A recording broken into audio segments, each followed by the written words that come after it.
Hello and welcome to Frontrunner Motorsport. Racing started early in 2025 with racing in the Middle East and Oceania, and we will be looking at crashes from a number of series, starting with the juniors of Formula 4 Middle East. More like a swarm than a racing grid. It's honestly amazing when they all make it through the first lap without contact. Alex Powell pulls off an amazing overtake, getting past 3 cars at once. Behind him, others do not have the same level of tact. It's interesting watching cars go through certain corners, knowing that contact between two of them is coming. It's just a waiting game to see who gets collected, and this time it's Yuta Suzuki, who almost gets turned over on his way to the barriers.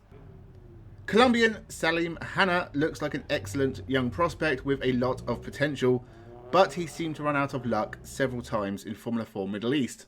Not least here when mild contact punctures a tyre and sends him wide. You have a grid of nearly 30 teenagers all sitting in similar cars, and you expect things not to happen? It's more surprising that any race starts off cleanly. This crash was not anyone's fault. One car stalled on the grid, and 2 of the cars following in behind could do nothing to avoid him, leaving all 3 out and an early red flag. Look at it from a different point of view. You can see one car not leaving the grid, and the 2 cars have nowhere to go. All 3 cars were out of the race. You can see the problem the sand causes, especially off the racing line. I'm not saying that's what causes this clash at the bottom of the screen, but August Reber is left in the dust a long way off the track. And in the background, a teeny tiny Yuta Suzuki has another spin off the track. I'm not sure who was trying to overtake who, but 3 into 1 very rarely works. And clearly in this case, it definitely did not work for these 3 drivers. Not everything has to be a massive accident to be a spectacle. Shizenru gets a little nudge from Alexander Savinkov and somehow manages to save it from causing a huge crash. This is the same incident from the front, and you can see how much of a change of direction the Prema car has and how a much bigger accident was avoided. Incredible stuff. And we end Formula 4 with Salim Hanna going over the top of Martin Molnier and out of another race. And we move on to their bigger brothers in the Formula Regional Middle East. Still quite a few cars on the grid. All the drivers are still very young. Still the same sort of things going on. Finley Green, the one spinning all alone at the bottom of your picture. Not sure what happened to Jack Beaton, but I have a few guesses. Rashid Al-Dahari goes for a very ambitious move round the outside of Ugo Ugachukwu, and inevitably contact occurs. And Kanato Lee gets turned around by someone I expect to be Aaron Cameron. Actually, that corner caused plenty of problems in Formula Regional. One of the PHMs left behind in this crash. All is quiet until Jaden Parriott going for a dive on 2 Evans GP cars, and not only does he not get past either of them, he ends up spinning himself. This was a huge moment in the championship. Taito Kato going for an overtake, but catching Freddie Slater in the process and really damaging his title chances. Pinnacle teammates Hiyu Yamakoshi and Ernesto Rivera can't decide who should go first, so they take each other out instead. I'm sure the Pinnacle manager had something to say about that. So many cars, we were always bound to lose a few, and about 4 different drivers getting into trouble here. Everett Stack pulls off an amazing save after contact with Aditya Kulkarni. Unfortunately, Finley Green can't save this one, and with him broadside across the track, Dorian Pan has nowhere to go but into the side of Green, and poor Jacob Bergmeister can't avoid the 2 wrecked cars in front of him. A very unfortunate crash. And then Everett Stack's luck runs out, still fighting with Kulkarni, but he's not saving this one.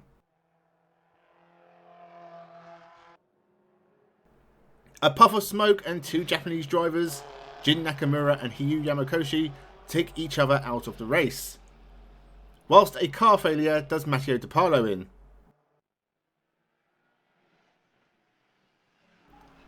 And then at the final round of the championship, the two title contenders, Freddie Slater and Evan Giltaire, bang wheels, and it's Slater who ends up in the dirt and losing the championship to Giltaire.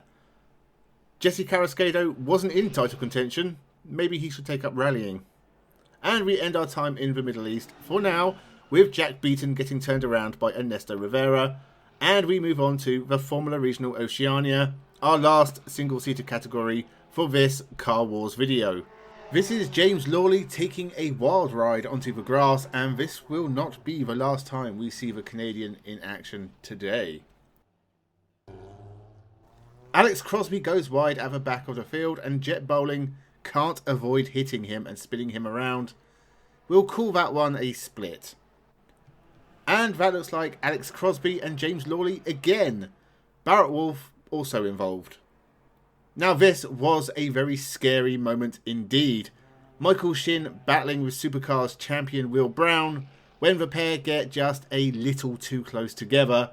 How Michael Shin avoids the barrier. One of the only Peruvians in top-level motorsport, Matthias Zagazeta, losing the front wing of his car at this tricky hairpin.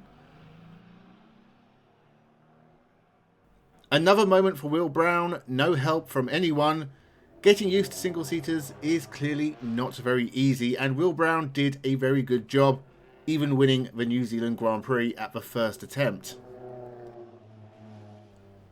Some great battling going on throughout the field, but it all gets a little dicey with Alex Crosby going off yet again, and this time it's Sebastian Manson joining him. Both cars damaged, Alex Crosby stuck on the wet grass. Manson keeps it going but clearly has some damage. It isn't going to go much further. The rain only got heavier, and if you look far, far in the background, you will see James Lawley going off yet again, and this time getting very stuck indeed. And again we have James Lawley on the grass, and heading towards the tyres, getting a little too crash happy. A couple of minutes later, and he was off again. Michael Shin knows how to have a big accident, going straight off through the gravel and into the barriers at high speed. To be fair, it looked like a car failure rather than driver error. Either way, he was stuck and he was out. You didn't think we were done with James Lawley, did you? This time he's losing it on the dirt and taking out teammate Jet Bowling. Now that one we can call a strike. Nicholas Stati gets hung out on the outside of the more experienced Michael Shin and Tommy Smith. He almost gets away with it, but eventually gets bogged down in the gravel. These cars obviously not designed to go off-road. The camera didn't quite catch it, but somewhere in that cloud of dust is Jet Bowling. Now, how's this for a chaotic start? It's hard to know where to look first. Cars going off absolutely everywhere. Eventual champion Arvid Lindblad goes into the back of what looks like Michael Shin.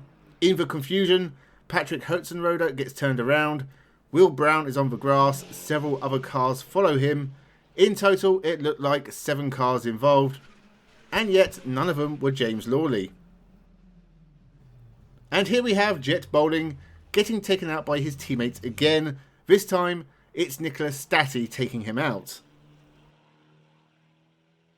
Our final single-seater crash for this video, Enzo Ye of Taiwan goes off the road, and as he rejoins, would you believe it, he hits James Lawley.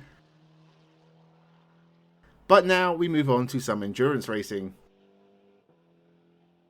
Very different cars obviously, but when things go wrong, they produce very similar results. This is the AF course car going around during qualifying at Dubai. This car is also from the AF course team, having a very similar kind of spin.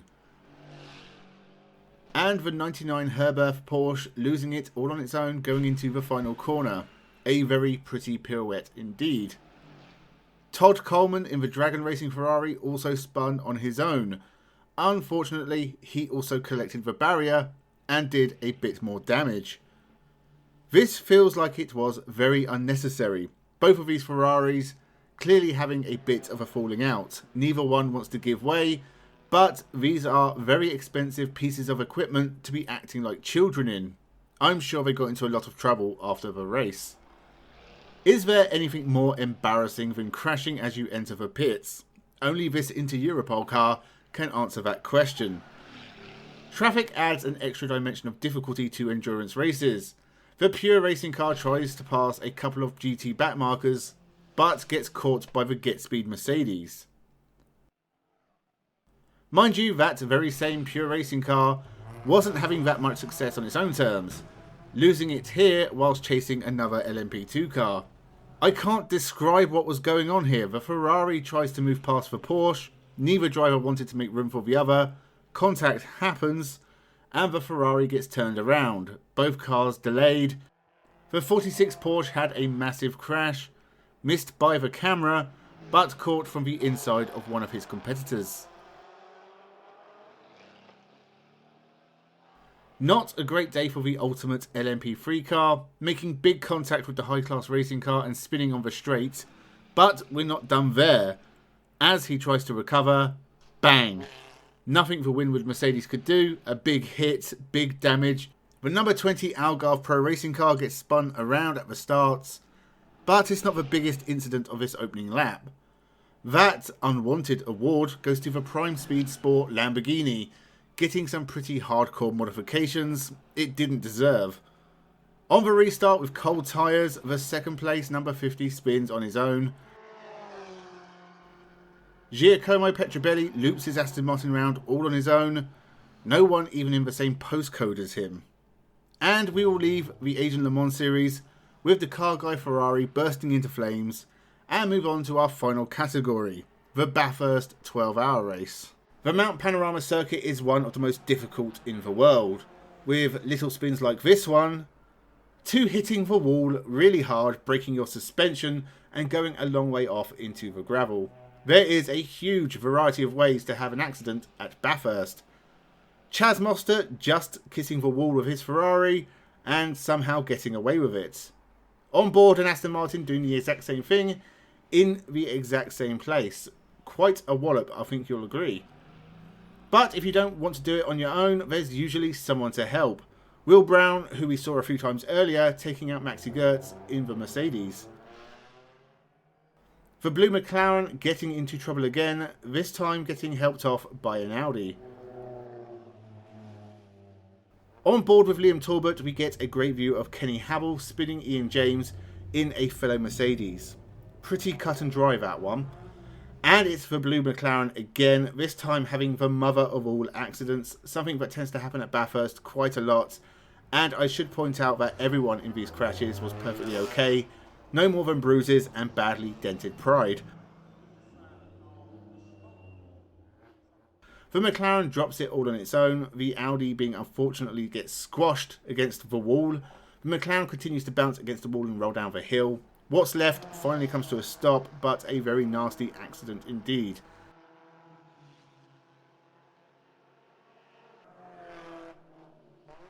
Unsurprisingly, that McLaren wasn't going any further. Stephen Grove in the Grove Racing Mercedes also having a massive crash. Contact with Kenny Habel again, the Mercedes hard into the wall, nearly flips over from the impact, and just like the McLaren, rolls down the hill to a stop.